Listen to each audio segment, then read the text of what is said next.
మెట్లెక్కుతుంటే ఇందాక ఆంధ్రప్రదేశ్ మాజీ ముఖ్యమంత్రి జగన్మోహన్ రెడ్డి గారు చెప్తున్నాడు, ఒక ముఖ్యమంత్రినే గుడికి రానియరా అని అడుగుతున్నాడు. ఒక మాజీ ముఖ్యమంత్రిని గుడికి రానియరా అని అడుగుతున్నాడు. ఏం పని లేని వాళ్ళంతా ఈ దళితుల ఈ దేశం లోపల ఏదో మాట్లాడుతున్నట్టు దళితుల పరిస్థితి ఏంది అని అడుగుతున్నాడు. అయ్యా జగన్మోహన్ రెడ్డి గారు, మీరే చెప్పారు మళ్ళా కింద ఇంకో స్క్రోలింగ్ వస్తుంది. నేను 5 సార్లు తిరుమలకు పోయి పట్టు వస్త్రాలు ఇచ్చినా అని ముఖ్యమంత్రికి ఇస్తేవి, ముఖ్యమంత్రి కాకముందు పాదయాత్రలు వస్తేవి. ఆ రోజు లేని అభ్యంతరం ఈ రోజు ఏమొచ్చింది? ఈరోజు ప్రసాదం విషయంలో, లడ్డూ విషయంలో కొన్ని అవకతవకలు జరిగినాయని చెప్పినప్పుడు 28వ తారీఖు రోజు మీరు తిరుపతి వస్తా అన్నారు. రండి జగన్మోహన్ రెడ్డి గారు, తప్పేం లేదు కదా. వచ్చినప్పుడు ఆలయ నిబంధనల ప్రకారం ఒక డిక్లరేషన్ ఇవ్వాలి. ఈ డిక్లరేషన్ సంతకం పెట్టమని అడిగినాం జగన్మోహన్ రెడ్డి గారిని. రఘునందన్ రావు అడగలే. హిందూ బంధువులంతా, హిందూ సమాజం అంతా, సనాతన ధర్మాన్ని పాటించేటువంటి పెద్దలందరూ, ఇది ఒక జగన్మోహన్ రెడ్డి గారికే కాదు అందరికీ వర్తిస్తుంది. గుడికి వచ్చేటోళ్ళని కాగితం సంతకం పెట్టమంటారా? మేమెవరిని అడగలేదే. రోజు దళితులు వేల సంఖ్యలో, లక్షల సంఖ్యలో గుడికి వస్తున్నారు కదా తిరుమలకి. లేని కులం పంచాయతీ ఎందుకు తెస్తున్నారు జగన్మోహన్ రెడ్డి గారు? జగన్మోహన్ రెడ్డి గారు రేపు గుడికి వస్తే ఈ డిక్లరేషన్ సంతకం పెట్టాల్సి వస్తుందని, ఒకవేళ ఈ డిక్లరేషన్ సంతకం పెడితే వాళ్ళ చర్చిల యజమానులో, పాస్టర్లో, లేకపోతే విదేశాలకి వచ్చి ఆయన పైసల పంచాయితో ఏమన్నా ఇబ్బంది అవుతుందని ఆయనంతలో ఆయన పర్యటన బంద్ చేసుకొని ఒక మాజీ ముఖ్యమంత్రిని రానియరా అంటున్నారు. రాండి, కిందనే అల్పిరికాన్నే ఇస్తాం, సంతకం పెట్టి పోను అంతే.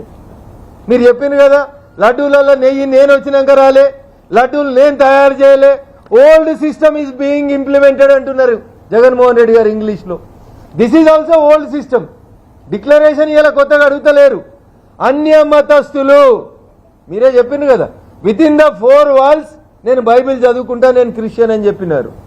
అన్య మతస్థులు తిరుమల దేవస్థానానికి వచ్చినప్పుడు ఈ డిక్లరేషన్ ఇవ్వమని చెప్పి ఉంది.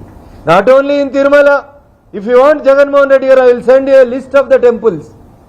గురువాయూర్లో, తమిళనాడులో, ఇట్లా చాలా గుళ్ళల్లో ఈ దేశంలో ఇతర మతస్థులు గుళ్ళోకి వస్తే ఇట్లాంటి డిక్లరేషన్ సంతకం పెట్టాలని ఉంది.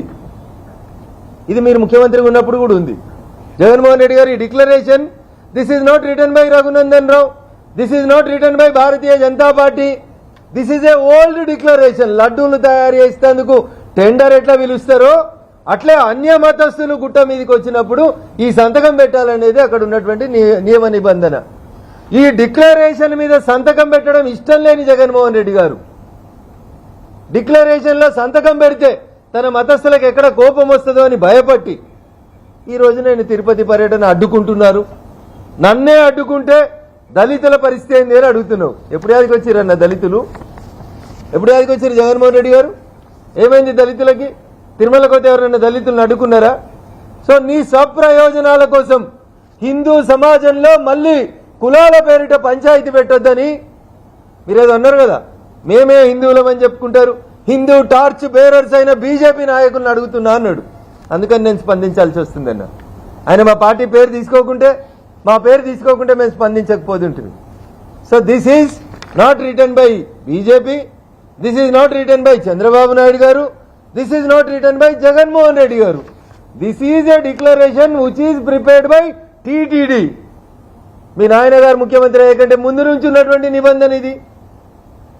దీనికి బీజేపీకి, హిందూ టార్చ్ బేరర్స్కి ఏం సంబంధం?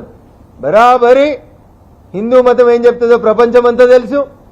అందరినీ గౌరవించేటువంటి సంస్కారం ఉన్నటువంటి పార్టీ హిందూ ధర్మంలోనే ఉంది. దాంట్లో తప్పు జరిగినప్పుడు ప్రశ్నించడం కూడా మా ధర్మంగా మేము భావిస్తాం. అందుకనే ప్రశ్నిస్తా అన్నాం తప్ప ఇంకొక రకంగా లేదు.